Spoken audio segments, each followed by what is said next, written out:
Hi everyone, today I'm going to be talking about transmuting energy, and this topic actually was coming to me last week and I knew I had to get on and make a video about it, and I wrote down a few notes, so I have those with me here. I'm going to be kind of looking at them because the way that I operate is when I'm getting what I'll call downloads or just inspiration.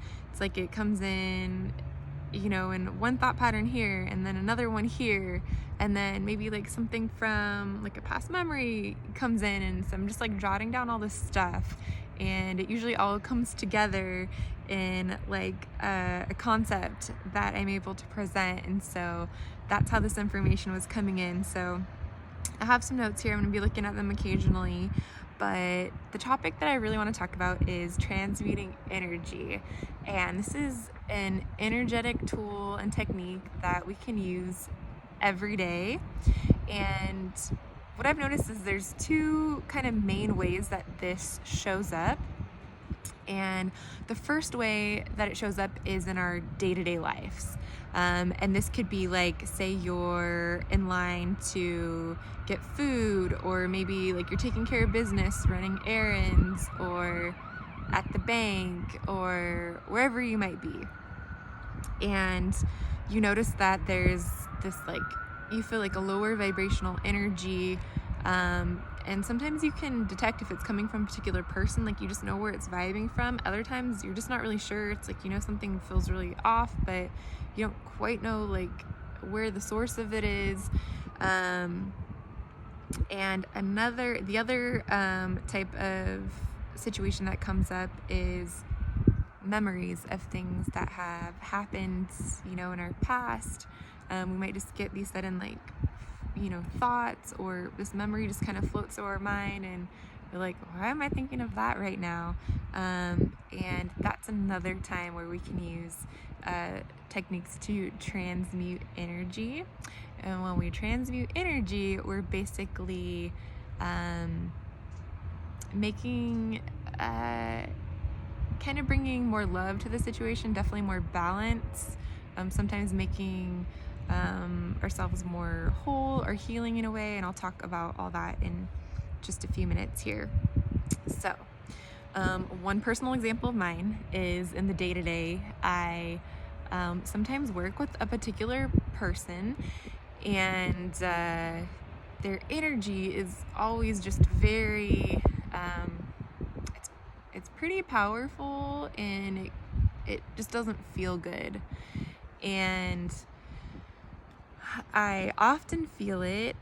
Some days it's, more than others. We work in like a office type setting, so we have our own desks, things like that, but I can still feel that this particular person's energy whenever we work together.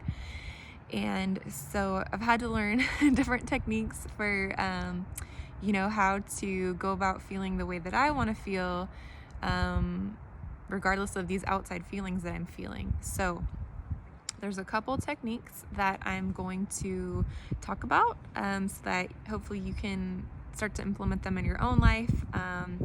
There's different ones. Sometimes I use them separately, sometimes I use them together. The first is to call on the angels. You can call on whatever higher power that you like, but I like to work with the angels, and I find that when I do, I get immediate responses. So I'll call on the angels when I feel that kind of energy, and I'll ask that they transmute the energy into what I say is light, love, or whatever is best, whatever other high vibrational energy is best. Because I don't always know what's best, but if you're going with light, love, or whatever's best, I think you can't really go wrong with that. I'll also call on the violet flame of transformation. For anyone who doesn't know what it is, you can look it up. There's lots of information about this on the internet, this concept on the internet. But basically, the violet flame of transformation, it's not a physical flame, it's like energetics. And I just picture it as this beautiful like violet flame that you can call to encompass any situation and You just do like visualization techniques to imagine it encompassing the situation and transforming it. So basically what it does is it burns off like lower vibrations and transforms whatever it is into its higher vibration, its higher state. It's a good alchemizer. You can also bring in love.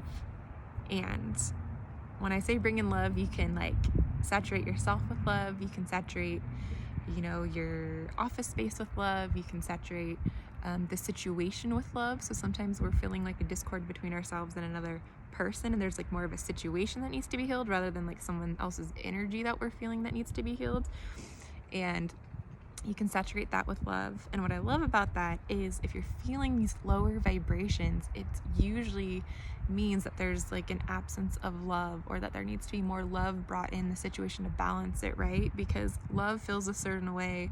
This other type of energy feels like the opposite of that, right? So what do you do with opposites? You can bring in the opposite to balance. And so how do you know which one of these techniques to use? It's just practice. Whatever you feel like in the moment. There's no one right technique for every situation. Sometimes I use one, sometimes I use all three or combination of them. There might be other ways that you over time develop on your own to kind of transmute energies. But these are some of the techniques that have worked for me over time.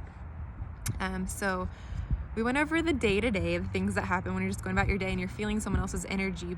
But one of the big ones, the heavy hitters that we all experience, whether we're aware of it or not, is we have these memories that, you know, they could be from the last year, they could be from 5 years ago, 10 years ago, however many years ago.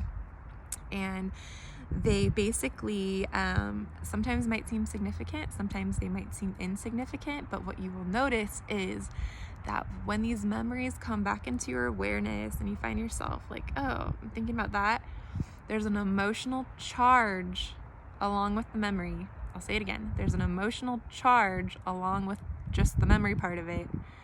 And that's what's coming back to be healed, to be addressed, to be looked at. So these can be all sorts of memories. It could be, you know, maybe you said something you weren't proud of, or maybe you handled a situation a way that made you feel like less than, and now every time it comes back into your mind, you still feel like like this emotion about it. Like you're like, I really wish I would have like stood up for myself. I really wish I would have handled this situation differently. Or God, I'm so embarrassed. Like I wish I wouldn't have said that. Or maybe you're thinking of like a person, a friend, a past relationship, and you're just like, I don't want to think about that for whatever reason. And what you'll notice is these things keep coming into our mind and they keep coming into our awareness. And a lot of times what happens is we want to suppress the emotion. So this is what commonly happens, is this thought or whatever comes to us and we're like, I don't want to think about that. So we like suppress it. So we're like, no, I'm pushing that away. Then we go about our business, whatever it may be, go on with our day or activity, and we don't think about it anymore. Well, what we've just done right there is suppress the emotion, and it didn't make it go away. It just covered it up for the time being. That's going to come back. It might come back next week, next month, next year, whatever it is, it's going to come back because it's still there. It's still in our energy field. We did not address it.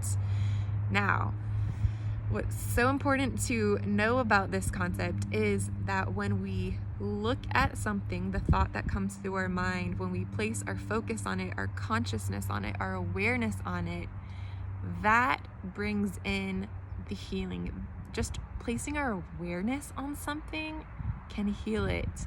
And so that's why it's so important, you know, when these memories come back in, like I said, whether they feel significant or insignificant, or whatever they may be. And sometimes you'll find there've been memories from like decades, you know, it's not always like recent in time. It can be very, very far back. And when that happens, let that be your cue to look at it. Because what happens is, instead of it coming in and us suppressing it, when we look at it and we say, okay, I'm looking at it, and this is the feeling that I'm feeling by looking at it, whether it's, you know, guilt, embarrassment, shame, inadequacy, whatever it may be, you'll notice, and I'll also say, do this as long as you feel safe and comfortable to do it. And what you'll find is when you look at this emotion that's coming back in, this memory, and you feel it and you allow yourself to look at it, you'll find that the emotional charge of it dissipates, it lessens, it starts to neutralize or dissolve in a way. So like the charge of it is neutralized just by looking at it and just by putting your awareness on it. And that is a form of healing, energy healing, whatever term that, helps you best understand it. If you don't look at it and you suppress it, then that just kind of sits there. I kind of think about it in this terms. It's like if I'm talking to you and I'm like, oh yeah, I have a friend, so-and-so, he always suppresses his emotions. Or yeah, my friend so-and-so, she just always suppresses her emotions. Like, does that even sound healthy? Probably not, because it's not healthy. So we definitely want to, as long as, again, we feel comfortable doing so, look at these emotions. And then what will happen is, when you look at it, you might find that that thought doesn't come back to you. Or if it does come back to you, there might just be another level to it. And that's okay, because sometimes we've got to unravel a little bit, which is fine. So the first time a thought or memory comes to you, you might feel like this, like, anger about it. And you're like, okay, I'm sitting with the anger. And then all of a sudden, like, you're like able to let that anger go. And then you might find that the same memory comes to you again. You're like, I thought I looked at that already. Like, what's going on with it? You might find that there below the anger was actually like fear, and this time you're realizing like a new element or a new kind of multi-dimensional facet to this, like, to the equation, where you're like, okay, it wasn't just that I was angry at this person, like I also felt like this and like this. And so these things are coming up for you to address and to heal. And what's so beautiful about this is as we heal and just meaning become, more whole, just standing in our power more is the way I like to look at it. It's like, okay, yeah, I'm more me. As we do that, it's like we not only align with our true selves, but we're like clearing space and getting rid of these old energetic patterns and these things that just were taking up space, right? It could be mental space that we want to use for creativity and things that we actually want to spend our time doing. So it's just, it's really important to address the emotion by looking at it and not to suppress it. And we come with our built-in tools. We have our mind, which helps us visualize, and we have our emotions, our ability to feel, and using these together, we can do all sorts of energy work and energy healing. Everybody has these tools.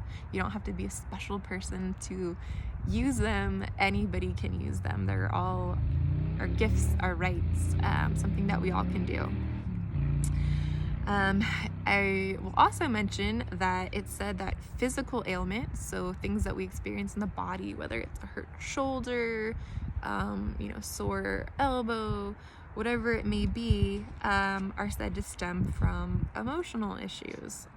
And what that means is that at the root of different physical ailments, there may often be an emotional issue, something that was suppressed and probably suppressed over and over again until now we have this outward physical ailment that on the surface doesn't look like it even relates. It's like, how does this relate to my memory about this?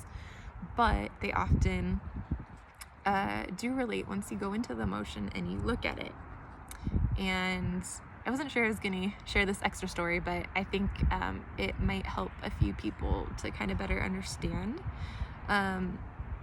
So there's this man, his name is Peter Roth, and I read about him in a book about different energy healers who use like different techniques, and his was very interesting. I think he was originally based out of Los Angeles and then moved elsewhere in the country, but so one of the things that he talks about is, say that you cut yourself. You're just in your kitchen and I don't know, maybe you ran into like a corner or something sharp, or you like sliced your hand on something and now you have this big gash on your hand and you're like, oh my gosh. So instead of just washing it and slapping a Band-Aid on it, what you can do instead, and I've tried this and it works to actually make wounds heal faster, is you can look at it, and you look at the cut and you think about it, and you ask yourself like what you're feeling about it. And like on the surface it might be, well, like it hurts, and then you might be like, well, I feel like mad this even happened to me. And you're like, below that, I actually feel like a little embarrassed, like I was kind of being clumsy. I'm actually mad at myself. I'm angry at myself for doing this. And as you go into these different emotions that you're actually feeling, instead of, like I said, just slapping on the Band-Aid and not giving it a second thought, so you actually look at the emotions that are going on behind the scenes. This promotes healing, and he has stories of how, like, you know, crazy things that I've having people like they heal faster. And for me, I've just done it with cuts, and I've noticed that they do heal rather quickly. So like I said, it's kind of a side story, but I think it might help some people understand just how like emotions stored in the body can kind of then manifest outward, or how an outward expression can start from something that we like internally suppressed. I know that, well, I'll say that, you know, our bodies are made of consciousness. It's not just our mind that has consciousness, but every cell of our body is, you know, our body is one organism, but at the same time, it's a unit of organisms, right? And each cell has an intelligence to it, a consciousness to it. And I think that's something that's not to be overlooked when we think about like healing and how energetics work, and how maybe things can get stored in the body, or different sections or parts of our body. I used to participate in this energy healing group for several years, and we'd meet once a month, and we'd practice on each other to all get practice. And it was really neat because, you know, every time you go in and have new experiences, and so basically one person would lay on like the table where we did the energy work, and the other people would, you know, work on that person, and then eventually you'd switch, and then say I'd be the one laying on the table and they'd be working on me. But one time I was guided to work on the right arm of this man that was a regular in the group, and then I was specifically guided to his right elbow. And as I kind of stood there with my hands near his elbow and was doing energy work, I realized that I was feeling this overbearing maternal energy, and it was like very distinct. And it felt like it could have either been past life, or it could have been maybe handed down in his genetics. It was undoubtedly probably still affecting him in this life, but I'm not sure that it actually happened. The source of it happened in this lifetime for him. So I think that like our, just like there's things that are hereditary that can be passed down. I also think there's like energetic patterns that can be stored, whether it's in our DNA or whatever genetics, however that works. I don't have a scientific background, so I don't really understand all those processes per se, but I do understand energy, and I believe that energetic patterns can be passed down from generation to generation, things that we need to work on, things that are there for us to like work through. And so for whatever reason, he had this overbearing like maternal energy in his arm, and just by doing energy work, we're bringing that like to the light, to the surface, so that a healing could be done on that. So that's just another example of how energy can be stored in the body. But what I want to leave you with today is just hopefully you've gained a little bit better understanding, or understood something new about energy work, and also just remembering that you can transmute energy that doesn't feel good. Again, the 3 techniques that I mentioned were calling on the angels or a higher power to transmute the energy into light, love, or something, whatever it is that is of the greatest good. You can also call on the violet flame of transformation, and visualize that occurring and transforming the lower vibrations into higher ones, transmitting the energy, or bringing in love into the equation, love into the situation. Hopefully you found this video helpful, and I will have more to come soon. That's all for now. Bye.